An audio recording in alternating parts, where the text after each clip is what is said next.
Welcome to our group presentation, and today we will give a presentation about the final test assessment of cultural communications. Hello everyone, how is it going? Well, in this video, we will like to bring to you a review about 3 popular stereotypes which are lasting in 3 different countries, Chinese, Japan, and United States. My group consists of 5 members. My name is Hoàng Thị Thùy Linh, Nguyễn Thị Thanh, Nguyễn Thị Trang, Đồng Thị Việt Anh, and Nguyễn Thị Linh. And I will introduce about the definition of 5 terms. Stereotype, bias, prejudice, discriminations, and recidivism. And next, we'll take the turn to discuss 3 common stereotypes. The first one, Nguyễn Thị Thanh will talk about Chinese people don't speak English. Tattoo stereotype in Japan by Chang. Stereotype of why do Americans never eat dog meat by Việt Anh. Final, at the end of video, Nguyễn Thị Linh will draw conclusions about those stereotype and propose some solution for this. Besides, we talk about what we have got after study cross-cultural communication. All right, so firstly, let's come with me and find out what stereotype, bias, prejudice, discrimination, and recidivism mean first. Stereotype according to Cambridge Dictionary.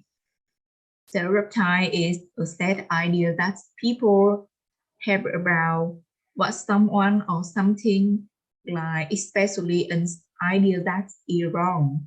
For example, boys cannot cry, or girls have to do housework. Second, what is the bias mean according to Cambridge Dictionary? Bias is the action of supporting or opposing a particular person or thing in an unfair way because of allowing personal opinion to influence your judgment. Third, prejudice. Prejudice is an unfair and unreasonable options or feeling, especially when formed without enough truth or knowledge. For example, a person may have prejudice will toward a certain race, reason, or gender. For discrimination. Discrimination is treating a person or particular group of people differently, especially in way from the way in which you treat other people because of their skin color, sex, sexuality. And the last definition is recidivism. Recidivism is practice behavior rules that result in a continued unfair advantage to some people and unfair or harmful treatment of other race on race. And that's all my presentation. And next, Miss Tang will continue group presentation.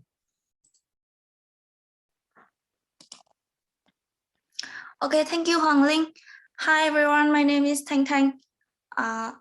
I believe you have an overall understanding of several terms about which we'll talk today, especially stereotypes. So in our past, then I, Nguyễn Thị Trang, and Đồng Thị Việt Anh, we talk more about 3 stereotypes around the world, which we believe is quite popular with part in a practice to show you answer to a number of questions. Where do they come from? And are they 100% true as correct? Some example and evidence for what we say. So in my part, and I talk about the stereotype which are popularly used in China. That is, Chinese people don't speak English. Many people think it is true. Why do they think so? According to the website The Telegraph, China is one of the least English-speaking countries. A 2017 article from The Telegraph around suggests that less than 1% of people in China speak English conversationally. According to the online test score data from the 2018 EF English Proficiency Index ranks in the nation as 47 out of the 88 country measured, with an overall score of low proficiency. In this is quite a modest number.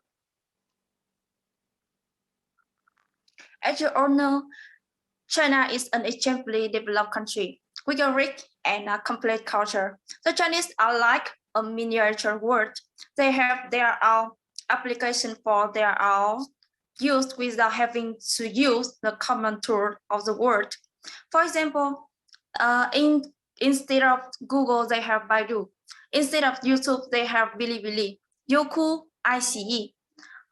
Instead of Facebook, they have Weibo. Chinese people use Weixin to chat, have Taobao, Jingdong to shop, and Weixin Pay, Alipay to pay. In China, we don't see many signs in English. Most of them are in Chinese. Even their English names are not used too much.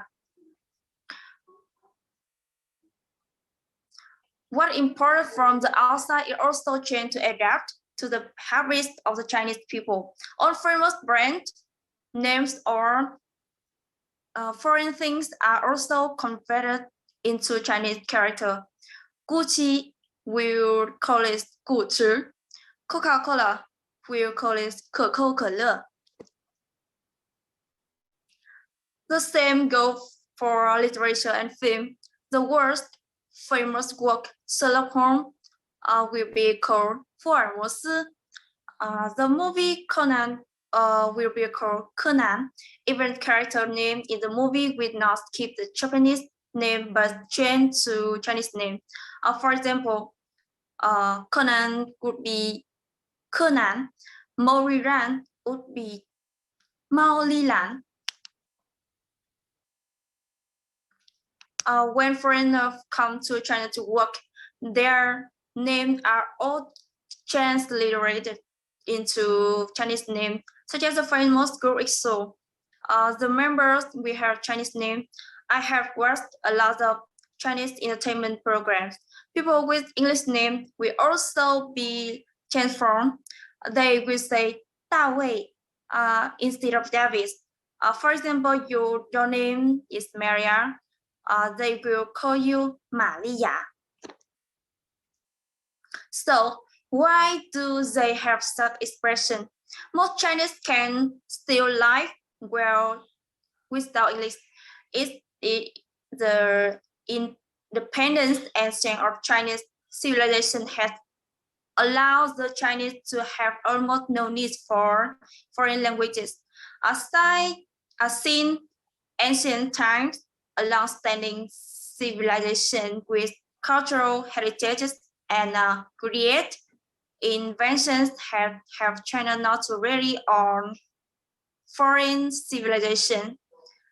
China has more than 300 individual living languages. Sometimes they think that English is not necessary. Besides, China has very high national pride. China has also ambition to dominate the world. We can see the spelling and meaning of the Chinese name, showing that it is the center of the word. From the foregoing, you can say that the existence for this stereotype is quite reasonable. Therefore, I started wondering if this is totally true. So, do Chinese people speak English? Of course, yes. Essentially, every child, regardless of where they live, will spend at least 5 years studying English. According to Wikipedia, in China, English is used as a lingua franca in several fields, especially in business setting. English is an obligatory subject in most Chinese schools. The more cosmopolitan cities such as Shanghai will begin English instruction of children as young as 5 years old. You can see this video. I have put the reference link here. The Chinese are not non-English speaking. They rarely use English. For most Chinese, every aspect of their life has little contact with English. They use their own application. The Chinese internet is also isolated from the rest of the world, which makes it very difficult for them to use English at any time in a Chinese environment.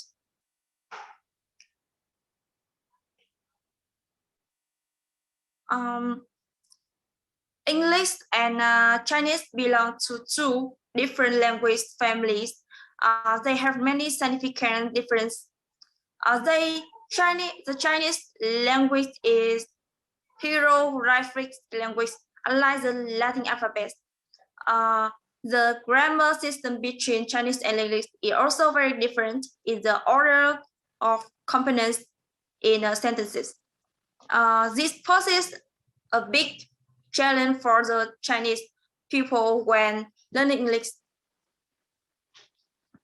We can see we still see signs in China major urban areas like Beijing, Shanghai. In fact, Chinese people can use English even very well. We can see some interviews below. They use English quite well. In addition, at present, China is increasingly improving its English. According to the world largest ranking of EF English ability in 2020, China ranks 38 out of 100 countries in the group of average English ability. This ranking is getting better and better compared to previous year. Today, cooperation and exchange is the change of the time and the most sustainable ways of development. The Chinese government will see that it can reach beyond integration with the world. In short, this stereotype is not entirely correct. Okay, that's all I need to say about Chinese people don't speak English. Next, invite Chang to talk about your content. Chang, please. Tattoo stereotype of Japanese people. About origin history, tattoos are considered a characteristic symbol of the Japanese mafia. Therefore, they are typically ostracized and vilified. While tattooing is seen as an art form in many Western cultures, in Japan, tattooing is looked down upon and out stigma. Many see it as a sign of intimidation against their involvement. Current stereotype of the Japanese exist mainly due to the association between tattoo and the Yakuza criminal organization. In fact, the Japanese stigmatization of tattoo date to back the Edo period, 1603 to 1868, when criminals were punished with tattoo. During the same period, flower girl, also known as Jujuyo, also tattooed themselves to show their dedication to serving loyal customers. The current situation, many tattoo tourists have experienced culture shock when coming to the country Japan, where tattoos are especially stigmatized. They can even experience what's more popular with tourists in Japan. People with tattoos are banned from the most onsen, hot spring, sento, public bath, ryokan, casino inn, swimming pool, gym, or even hotel. All those stereotypes still persist today. Sweet businesses are starting to open up to wet with tattoo. Most of this attitude only apply to foreign visitors, and Japanese people with tattoo are still banned in many places.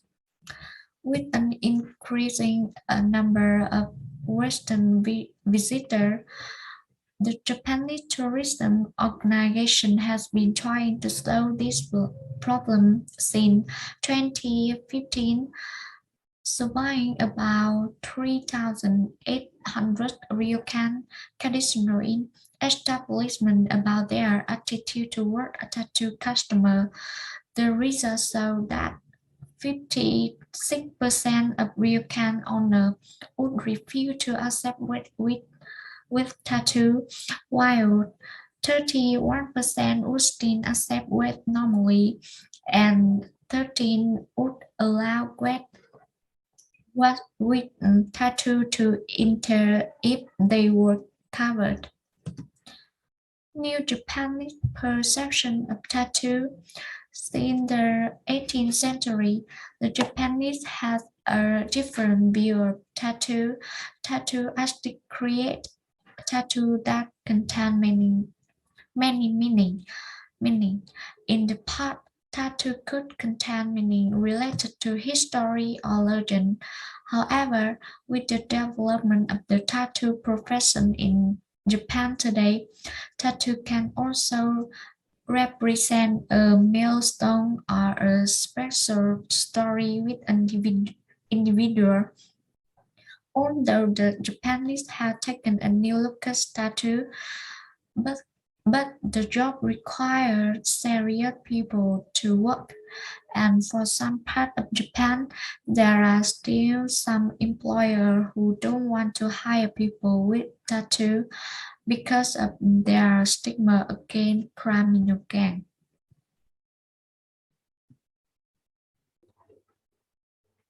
Hello everyone, my name is Việt Anh.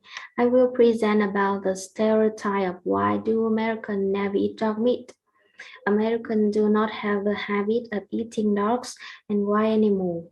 They increasingly attack important to individual freedom to the point of refusing to bear children, causing the population to age more and more. Secondly, parents not living with their children when they reach adulthood is the second reason. These two reasons lead to more and more lonely old people in societies. To combat loneliness, they raise dogs, cats, and pets for companionship. Although they no longer have to work to contribute to societies, these lonely old people are still citizens and voters. Those who want to be elected to certain political positions must pay attention to the need of growing number of voters. That is the cause of the laws on animals in general and pets in particular. They even have a a party dedicated to protecting the rights of animals.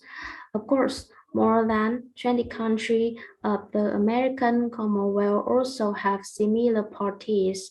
From these laws spread all over the world, regardless of cultural difference. Thus, we can understand where the civilization does not eat dog meat come from the personal references of an increasingly large class of people in societies and economy that greatly influences the rest of the world. However, these stereotypes are not entirely correct. It's not only applied to countries where dog eat meat is banned, and countries that do not ban eating dog meat, even eating dog meat, are uncivilized.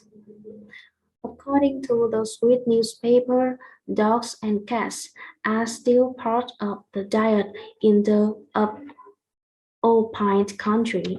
Farmers in the Appenzell and Garland had a habit of killing dogs to make most broccoli. This is dish similar to smoked meat and ham, but made from dog and meat. In addition to Switzerland's, dog meat is also emergency food source in parts of Siberia, Alaska, Greenland, and northern Canada. Normally, dog will be the responsible for pulling the cart, but when there is no food, people will eat dog meat. But I think this is up to rich person opinions. Hello, everybody. My name is N02 and I am a member of Group 2. And today I am going to share with you my points of view. After having read 3 prejudices, I have some comments. In every country, area, or local, we have many different prejudices about a problem. However, this problem may be suitable for some places, some countries. For example, tattooing is stigmatized in Japan, but in Western countries and even the part of Vietnamese people are gradually accepting and having a better view of tattooing, especially artistic tattoos. The fact that Americans discriminate against eating dog meat because in their point of view, dogs are a family member, while in some other countries, they consider dogs just like type of food, like pork or chicken. The fact that the Chinese do not speak English is also not entirely true because the number of English speakers in the world is estimated at 500 million to 1 billion people, less than the number of Chinese people. And this view is true only when considering the proportion of the English speakers to the total population of China. It is these prejudices that they create unique cultural characteristics of each country, and then creating cultural diversity around the world.